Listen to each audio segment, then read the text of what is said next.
Ei, gente, tudo bem? Estamos começando mais um Em Minas, um programa da TV Alterosa, que é feito em parceria com o jornal Estado de Minas e com o Portal UAI.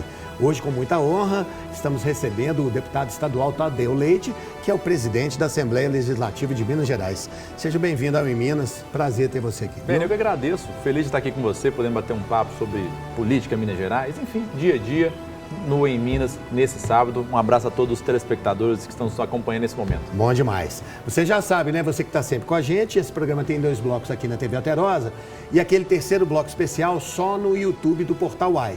Então, quando estiver terminando o segundo bloco, você já acessa youtube.com/portaluai para acompanhar o restante dessa entrevista que está começando agora.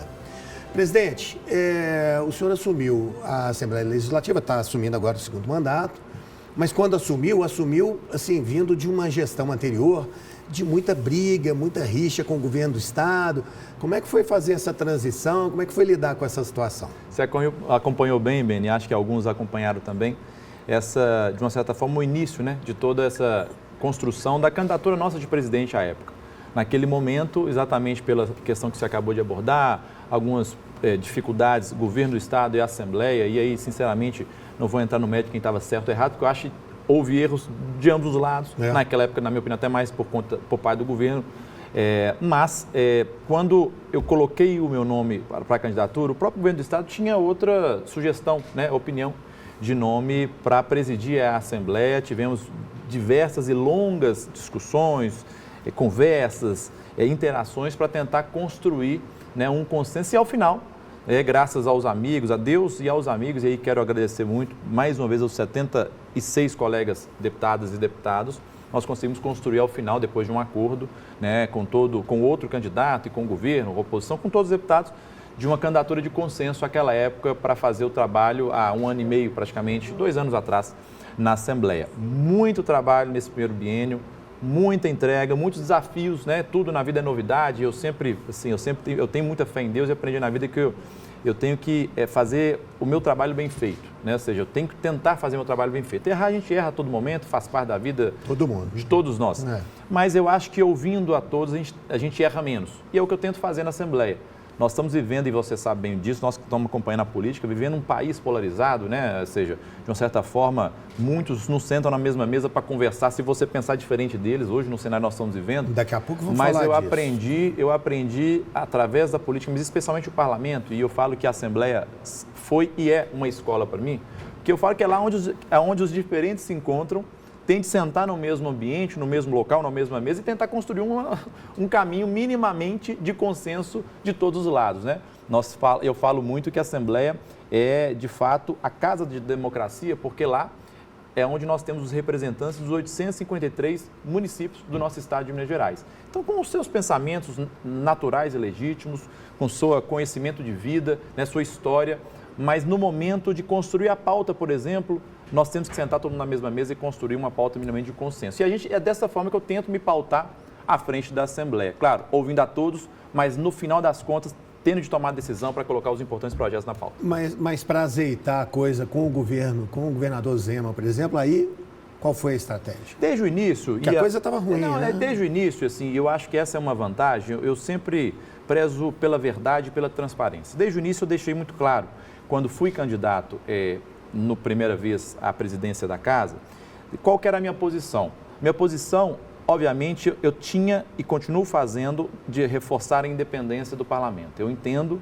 e conheço e sei de que os poderes eles têm de ser harmônicos, dialogando, mas têm de ser independentes. E é dessa forma que eu me pautei e me pauto até hoje na Assembleia. Então, com uma conversa muito aberta, muito transparente, falei, olha, sentamos e falei, olha, o que a gente puder contribuir com o Estado de Minas Gerais, a Assembleia, nós vamos fazer. E, Beni, cá para nós fizemos muita coisa nesse primeiro biênio, inclusive ajudamos muito o Estado nesse primeiro biênio. Eu sempre falo que, normalmente, todos os projetos que chegaram na Assembleia, eles saíram muito melhores do que chegaram. Ajudando graças à construção... o Estado ou o governador Zema? Porque são coisas diferentes. Sim, mas eu digo essa coisa da política, né? Eventualmente, você tem que sair sentindo que perdeu, mas ganhou de outro lado. Eu acho que cada caso é um caso. Assim, eu foco muito no desafio do momento. Né? Nós estamos, essa semana, por exemplo, fazendo uma discussão da criação de uma agência de regulação das concessões.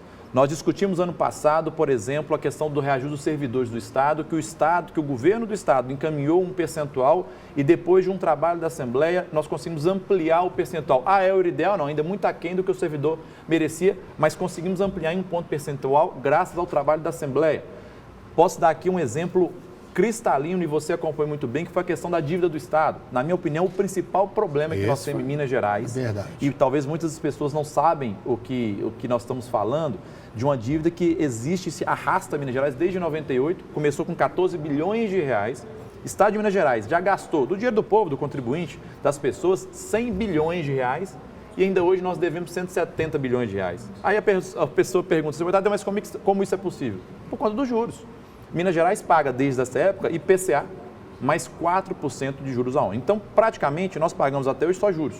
Isso nunca se resolveu. E foi graças a um movimento da Assembleia, discordando no primeiro momento do projeto que o governador encaminhou para a Assembleia, que foi o tal do regime de recuperação fiscal, que a gente identificou o quê? Olha, eu não sou contra votar, mas eu quero aprofundar no projeto. Quando nós aprofundamos, nós entendemos 3 coisas praticamente mais importantes. Primeiro, que o regime traria uma imposição complexa para os servidores do Estado, né? Congelamento de reajustes, de recomposições e tudo mais, obrigatoriedade de privatizações de algumas empresas, mas o mais importante na minha avaliação, esse esforço todo que nós estaríamos falando dentro do regime de recuperação fiscal para fazer o pagamento da dívida, nos próximos 10 anos, que era o prazo que durava o regime de recuperação fiscal, a dívida, que hoje é de 170 bilhões, ela não ia amenizar, ou se manter pelo menos, ela piorava. Iria para 210 bilhões de reais. Muita gente não percebeu isso. Agora, se a Assembleia fosse contra, porventura, o governo, o que teria feito? Pautado o projeto e ele estaria derrotado no plenário. Mas nós fomos além. Nós identificamos que era um projeto ruim, mas peguei os líderes da Assembleia, um movimento da Casa como um todo, fomos lá em Brasília, no Congresso Federal, e tivemos a sorte de, naquele momento, ter um mineiro presidindo o Congresso, que foi o senador Rodrigo Pacheco, que de pronto entendeu o anseio do Estado de Minas Gerais, que se arrasta há mais de 25 anos, encampou essa batalha e hoje o resultado você e todos nós já conhecemos, que foi o nascimento, né? E agora a solução definitiva, que é o Propag, que vai servir para Minas Gerais? Claro, mas vai servir para todos os outros estados do país que também têm dívida pública da mesma espécie que a dívida do Estado de Minas Gerais. Você acha que o governador Zema está 100% satisfeito? Não, porque ele... Acho que sim, acho que sim. O que nós temos, uma divergência que existe dele, e que nessa eu estou com ele 100% e vou ajudá-lo, inclusive, no Congresso Nacional, é sobre os vetos. Nós aprovamos, o Congresso Nacional aprovou o Propag, o governo Lula sancionou, mas vetou 3 ou 4 partes do projeto. Uma das partes, um dos vetos, tem vários e que cada um, de uma certa forma, pega mais para um estado. Mas tem um especialmente que pega muito para Minas Gerais, que é sobre as dívidas privadas, dívida que o Estado tem com terceiros, com bancos internacionais, com bancos privados, que estavam renegociadas no regime, no texto do regime, e que foram excluídas do texto do Propag. Nós estamos falando dos 170, em torno de 20 bilhões de reais, esse montante. E isso, se mantiver o veto, a parcela que Minas tem de pagar dentro do Propag no ano, ela aumenta, obviamente, porque ela tem que pagar de uma certa forma quase que em poucas vezes esses 20 bilhões. Montante, Se cair, a gente tem uma parcela mais suave para o Estado. Então, nessa, para você ter uma ideia, nessa eu estou com o Zema, vou ajudá-lo no Congresso Nacional, a trabalhar em Brasília, já estou fazendo meus contatos, inclusive, para que a gente possa, juntos, quem sabe, conseguir derrubar esse veto, que é importante para o Estado de Minas Gerais. Já me disseram que, por causa da sua intervenção nesse assunto, da sua atuação positiva e importante, o senhor já está cacifado para ser candidato a governo de Minas. Eu estou cacifado para ser candidato a deputado estadual, pré-candidato estadual, que é o nosso trabalho. Sobre isso nós vamos falar no próximo bloco. É um instante só, a gente já volta.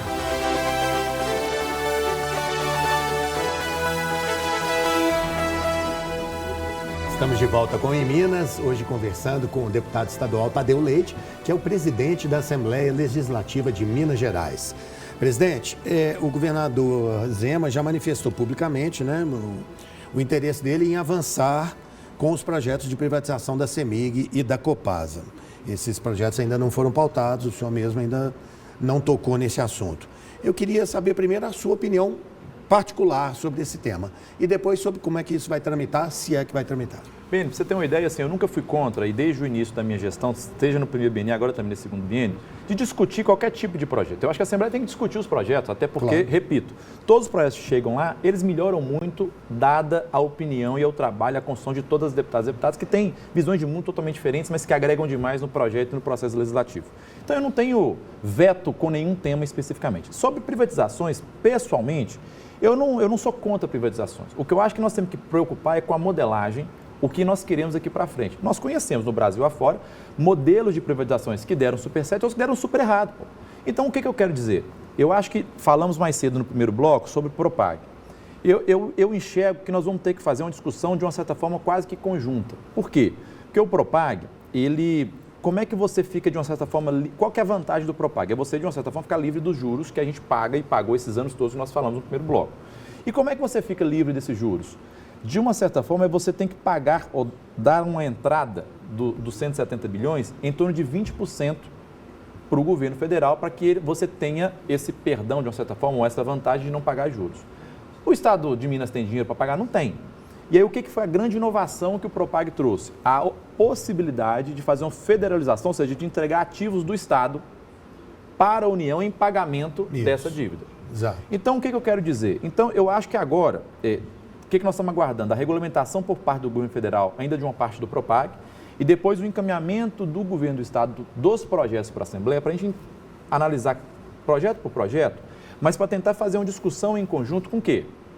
Federalização, privatização ou não das empresas, para que a gente consiga dar essa entrada ao governo federal para ficar livre dos juros. Eu vou repetir aqui para todos vocês aqui, nós já pagamos, todos nós, 100 bilhões de reais nos últimos 5 anos e a gente deve 170 de uma dívida que era 14 bilhões de reais. Se a gente não resolver o problema dos juros, nós nunca vamos ter tranquilidade para ter um Estado mais eficiente para as pessoas. E aí não adiantaria entregar as empresas. E não adianta. Nós precisamos, então, ou seja, fazer uma discussão em conjunto. Federalização, privatização ou não, qual é o modelo. O mais importante, na minha opinião, bem, sinceramente falando, é o seguinte, é o serviço chegar de qualidade para as pessoas e com preço justo. Pois é, isso mas é o mais importante. Isso que eu estava te perguntando, ou seja, eletricidade e água devem ser privadas ou tem que ser por serviço público? Eu acho que é Qual caso é a sua a caso. opinião? Eu acho que é caso a caso. Repito, não sou contra a privatização. Agora, eu quero ver caso a caso. Eu quero entender qual que é a modelagem, qual que é a proposta que tem para a Copasa, qual que é a proposta que tem para a CEMIG. A CEMIG é melhor ficar na mão do Estado? É melhor dependendo da modelagem?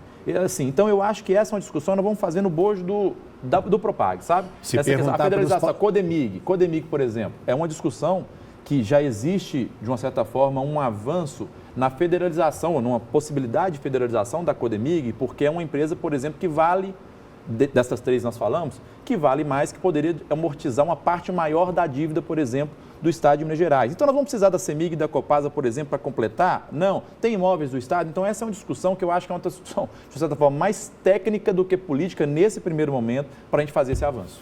Não, e tem, eu insisto, assim, tem essa questão de discutir o serviço que a CEMIG e o serviço que a Copasa, que as duas empresas prestam para o cidadão, não essa questão técnica de...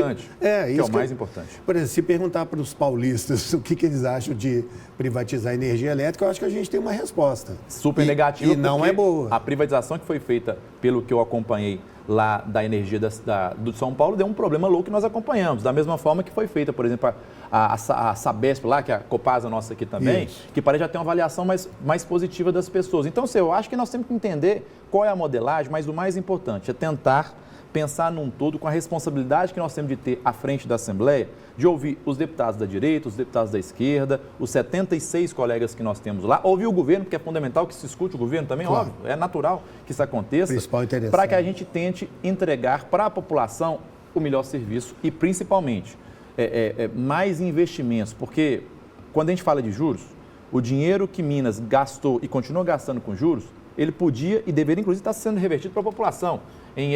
Podia estar sendo investido em saúde, em infraestrutura, e nós estamos rodando as estradas lá, algumas estão sendo acontecendo melhorias, mas outras tantas estão com problemas, nós sabemos disso, todo mundo que rodou aí no Carnaval viu, tem muito problema ainda de infraestrutura viária no nosso estado. Então, ou seja, os 5 bi, vou pegar uma média aqui, que o governo, de uma certa forma, começou agora a pagar a dívida nesses últimos meses aí, começou a pagar, deveria ou poderia estar sendo investido em outras áreas de serviços públicos fundamentais. Essa que é a minha preocupação nesse momento. Considerando tudo isso que foi dito aqui, eu posso deduzir que isso não tramita tão cedo, ou tramita logo? Não, eu não acho que isso vai demorar a discussão do Propag. Repito, eu estou aguardando agora o governo encaminhar os projetos. Primeira regulamentação do governo federal de uma partezinha do projeto ainda do Propag que falta ser regulamentado.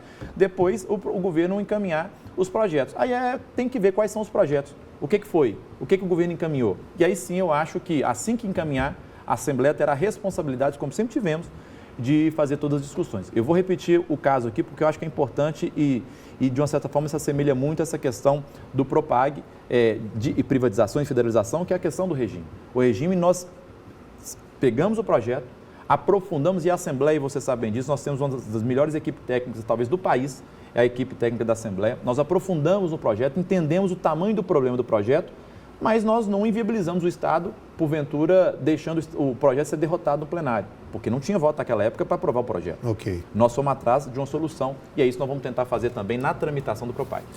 O governador fez mudanças nas pastas que, entre tantas atribuições, tem a questão do diálogo com o Executivo, mudou as pessoas. A principal mudança, talvez, é a do Gustavo Valadares, pelo Marcelo Aro, né, fazendo essa articulação agora com o Legislativo. Como é que está essa relação? Ótima, sempre foi boa, continua sendo muito boa. Minha relação com o Gustavo era muito boa, relação com o Marcelo continua sendo muito boa.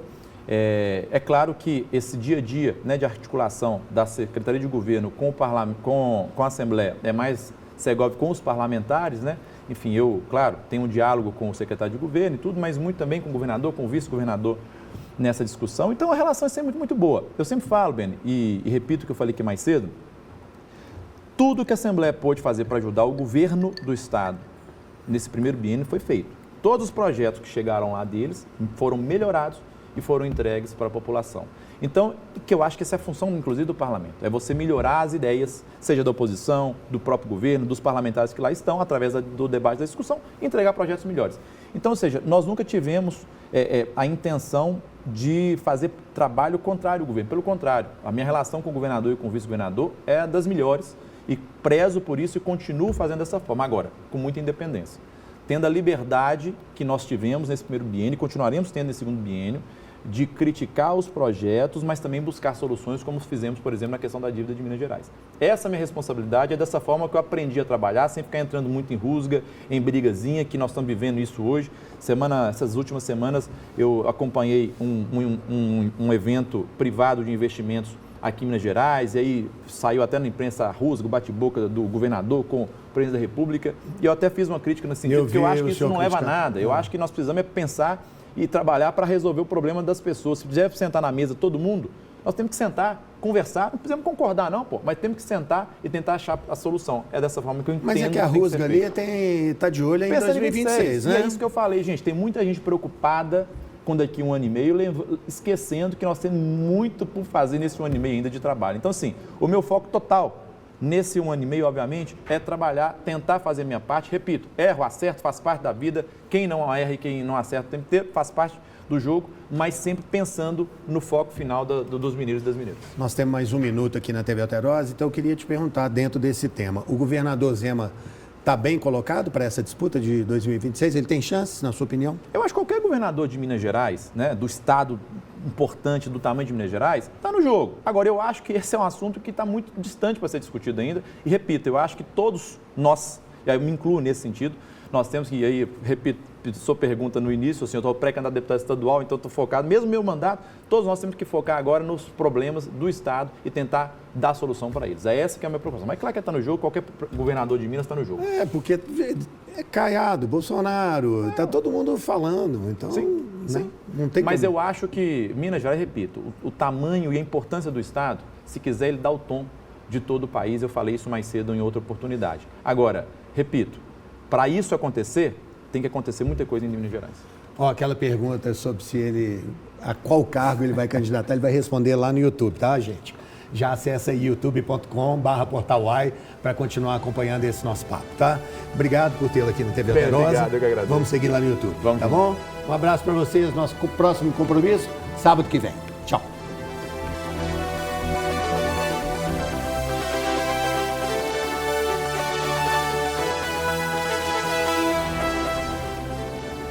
E, gente, estamos de volta com Em Minas, hoje conversando com o deputado estadual Tadeu Leite, que é o presidente da Assembleia Legislativa de Minas Gerais. Lembrando que a íntegra desta entrevista você lê na edição de amanhã do jornal Estado de Minas. Deputado, ainda sobre essa questão da relação com o governador e a mudança na pasta, andam dizendo que o governador também decidiu trocar o ocupante porque o senhor teria conseguido emplacar aliados na presidência de comissões estratégicas, que de alguma maneira teria desagradado o governador. Esses rumores têm fundamento? Eu brinquei de uma certa forma, mas uma brincadeira com fundo de verdade, me perguntar sobre isso. Falei, gente, o único cargo que o governo do estado tem formalmente dentro da Assembleia é a liderança de governo, que ele indica um deputado para ser seu líder de governo dentro da casa. Hoje é o deputado João Magalhães, um querido amigo, inclusive, diga de passagem. Agora, as comissões da casa, independente de quais sejam, elas são uma construção dos deputados, dos blocos, dos líderes. Então, assim, não tem comissão que é do governo ou da oposição. Você tem parlamentares que dentro da construção do dia a dia acontecem. Então, ou seja, aconteceram movimentos na Assembleia e o que sempre aconteceu de um biênio para o outro, ajustes e alterações em comissões, mas nada contra. Pelo contrário, os deputados que inclusive estão nas comissões que estão falaram nas reportagens, são deputados, de uma certa forma, ligados também ao governo, então não vejo problema quanto a isso. Agora, se for uma resposta a mim, a questão da troca da secretaria de governo, foi uma boa resposta, porque, repito, o secretário Marcelo Aro e eu temos uma relação ótima, de amizade. Então, o que eu preciso é que ele, como secretário de governo, melhore cada vez mais a interlocução, o relacionamento com os deputados, especialmente da sua base de governo, para que a gente possa aí aprimorar cada vez mais os projetos no dia a dia. E de mais a mais, o senhor tem a sua autonomia, a sua independência, que ela tem limites, mas o senhor tem que usufruir. Repito, a independência é o tom principal de toda a história e trajetória minha à frente do parlamento. Então, ou seja, não existe interferência, influência, mandos, como já aconteceram, inclusive, no passado, aqui no estado de Minas Gerais, de governo dentro da Assembleia. Existe uma ótima relação, um diálogo muito frequente e muito verdadeiro e aberto, mas, repito, com muita independência, como, inclusive, reza a nossa Constituição Federal. Deputado, o senhor é de Montes Claros, norte de Minas, tem tido tempo de ir lá, uma região historicamente sofrida, né? O que tem acontecido em favor daquela região? Sou roedor de Piqui, sou lá de Montes Claros. Roedor de Piqui. Roedor de Piqui, sou de lá. Graças a Deus consigo. E claro, com Gosta de Piqui? Adoro.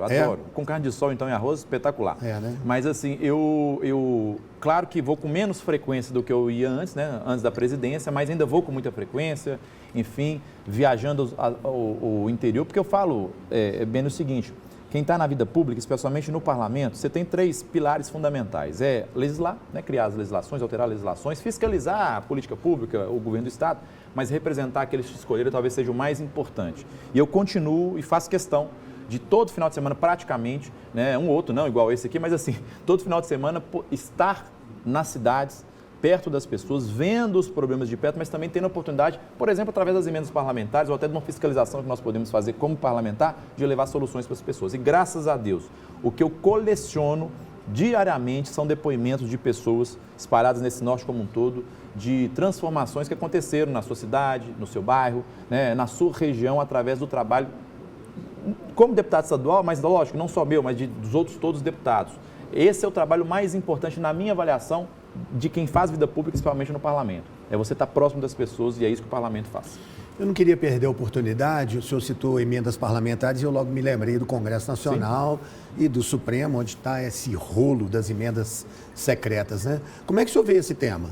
Eu defendo abertamente a questão das emendas parlamentares, desde que elas sejam transparentes, que consiga rastreáveis e como acontece hoje em Minas Gerais. Hoje, por que eu defendo a emenda? BN, eu sou do norte, você sabe disso, sou de Montes Claros, sou do norte de Minas, viajo aquele norte de Minas como um todo, Jequitinhonha e várias outras regiões, obviamente, do estado também, mas eu estou pegando essa região que eu trabalho há 4 legislaturas. Quantidade, repito aqui, de depoimentos e de histórias que nós conseguimos alterar através da emenda parlamentar, eu escreveria um livro através disso. E, de vez em quando, são casos que o governo do estado, porque o governo preocupa de uma certa forma com os grandes problemas, que o governo do estado não enxergaria. É o buraco no muro de uma escola que as pessoas que os pais estavam com preocupação porque estava tendo assalto e colocando os seus filhos em risco.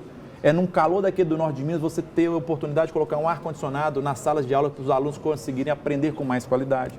É você conseguir uma ambulância, um carro, numa comunidade distante da sede, para você conseguir salvar uma vida, porque é aquele carro que vai fazer o transporte. Então, esses problemas micro, de uma certa forma, primeiro a importância do deputado estar próximo das pessoas e da sua população, da sua região. Mas também a oportunidade, através da emenda, de você resolver esse problema. Porque se dependesse do governo, independente do governador, não é nada contra o governo A, B ou C, não enxerga e não chega. Então, é a melhor forma, e eu repito, emenda parlamentar, para mim, é a melhor forma de você pulverizar o recurso público e chegar lá na ponta, onde talvez não chegaria se dependesse apenas do governo do Estado. Então, eu sou um defensor aberto das emendas parlamentares, desde que sejam transparentes, com rastreabilidade, né, corretas, sérias, enfim, mas que atendam ao benefício das pessoas. Está fechado com o Dino, então, nesse caso? Nesse caso, eu estou. Presidente, o senhor hoje é assim, a liderança mais expressiva do MDB no Estado, né? Uma das mais importantes no país também, não tem como, sendo de Minas Gerais.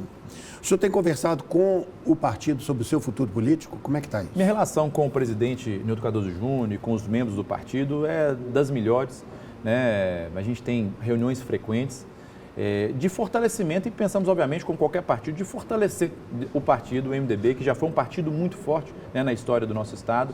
Ainda é um partido muito importante, mas ele pode, né, se fortalecer cada vez mais. Então, eu, como parlamentar do partido, hoje como presidente da casa, tento dar minha contribuição, obviamente, para fortalecimento desse partido.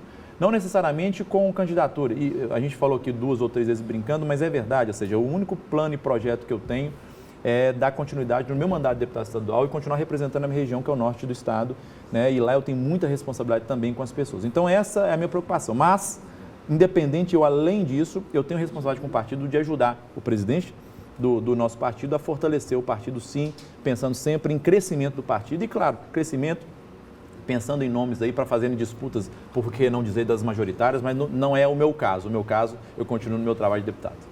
Mas e se a ordem, vamos falar assim, vier do partido? Não tem ordem. Porque, vamos falar a verdade, o senhor hoje é a noiva da vez. O senhor está cotado aí para todo lado. Vamos lembrar aqui, não, sério. Rodrigo Pacheco já falou do seu serviço dele. Cleitinho, o próprio governador Zema cogita dessa possibilidade. O senhor tem várias possibilidades. Além disso, uma vaga no Tribunal de Contas do Estado. Então, assim, tem um leque de opções. Podemos fazer uma questão do Enem ali e lá embaixo nenhuma das opções é acima. Eu acho que está mais para essa opção, mas é o seguinte, eu aprendi, de verdade, eu estou no meu 4º mandato, aprendi a fazer vida pública da seguinte forma: fé em Deus, pé no chão e fazendo meu dever de casa.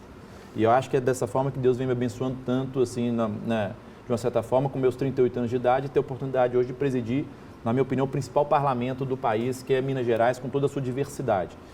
Então, eu aprendi a fazer meu dever de casa. Eu só tenho um foco de verdade, sem demagogia, sem ficar tentando fugir da pergunta. Pelo contrário, é de dar sequência no meu mandato de deputado estadual. Estou trabalhando, inclusive, finais de semana, praticamente quase todos. Vou para a minha região, trabalhar próximo das pessoas que eu represento de uma certa forma. Claro, eu represento o Estado como um todo, mas mais especialmente a questão do Norte. Então, esse é o meu foco. Agora, construir a política, participar, pensar no futuro do nosso Estado, isso eu estou à disposição, é o que eu faço quase que todo dia ao lado dos nossos colegas e de várias outras lideranças. Então, sim, fico muito feliz, né, de todas essas informações que você trouxe, mas o meu foco é só esse, realmente, de continuar o meu mandato. Nas articulações políticas... E olha que não é fácil, viu? Porque o mandato já te dá muito trabalho. À frente da presidência, ainda mais, mas assim, gosto de fazer. Eu falo o seguinte, eu faço com leveza. Eu acho que isso é importante. A gente tem que fazer tudo que a gente fizer na vida, eu aprendi, a gente tem que fazer bem feito. E eu tento fazer a minha parte bem feita e com leveza. Sem querer insistir, mas insistindo, ao longo do tempo, se as articulações do partido, aí pensando no partido, empurrarem para uma solução que envolva o seu nome, aí o senhor, obviamente, vai considerar. Eu vou tentar, de verdade, assim, ajudar o partido a se fortalecer, vamos pensar em nomes. Tem vários outros nomes parados no interior como um todo, nós temos deputados, prefeitos, tem um monte de nome. Nome é o que, graças a Deus, também não falta no partido, então vou ajudar o partido a construir um bom nome para, porventura, disputar aí uma majoritária. Legal. Para a gente terminar, como é que está essa questão da polarização política? Isso ainda está influenciando demais os debates e as decisões na Assembleia Legislativa? O senhor sente que isso arrefeceu um pouco, essa coisa de direita, esquerda ou extrema-direita? Bem, assim, você sabe que uma das maiores preocupações que eu tive quando assumi a Assembleia foi essa, porque num país polarizado que nós estamos, né, e é natural, não acho que seria o caminho correto, mas é o natural, é o que acontece hoje, né, o que nós estamos enxergando. Isso, obviamente, deságua também nos parlamentos. É legítimo, natural e faz parte da democracia o deputado da esquerda subir à tribuna e defender as suas ideias, o deputado da direita subir na tribuna e também defender as suas ideias e ter esse embate. Eu sempre falo que o que a gente não pode deixar acontecer, é o que eu tento fazer e de uma certa forma estou conseguindo fazer na Assembleia de Minas, é deixar com que o debate, o embate ideológico, ele esteja à frente dos temas mais importantes de Minas Gerais. Então, pode debater o que quiser e nós não temos obrigação de pensar igual, mas quando o tema é importante para Minas Gerais, quando os grandes temas estão na pauta, todos nós, e aí quando eu falo nós, a Assembleia está unida para a gente tentar construir soluções. A dívida foi um exemplo como esse e outros tantos projetos que nós temos espalhados lá na Assembleia são exemplos claros desse sentido. Agora, a polarização atrapalha, repito, falamos aqui mais cedo e repito, mais uma vez, a gente tem que entender que todo mundo, o Presidente da República, o Governador do Estado, o Congresso Nacional, a Assembleia neste caso aqui, podemos pensar diferente, mas nós temos a obrigação de sentar na mesma mesa e tentar construir um caminho melhor para o nosso Estado. Agora, bater boca, vai adiantar? Não vai adiantar. Já aconteceu da coisa desandar lá numa sessão e o senhor tem que intervir? Diversas vezes. Mas, graças a Deus, nós também temos deputadas e deputados extremamente ponderados. Repito, quando o assunto é um assunto maior para o Estado, todo mundo dá um passo para trás, deixa a ideologia de lado e foca no tema principal do Parlamento. Presidente, muito obrigado, viu, pela sua presença aqui no Minas, honrando o nosso programa aqui. Não, agradeço, minha gratidão, um abraço a todos os telespectadores, bom demais revê-lo, bater um papo e, se Deus quiser, nós vamos reencontrar ainda. Boa sorte na caminhada. Obrigado. E se for vice-governador, governador, senador, o conselheiro do Tribunal de Contas já fica convidado para voltar aqui. Obrigado, o deputado viu? também, tá bom? Obrigado. A você que nos prestigiou com a sua audiência, muito obrigado, viu, pela participação, por estar conosco até agora. Nosso próximo compromisso, você já sabe, é na semana que vem. Um abraço, gente. Tchau.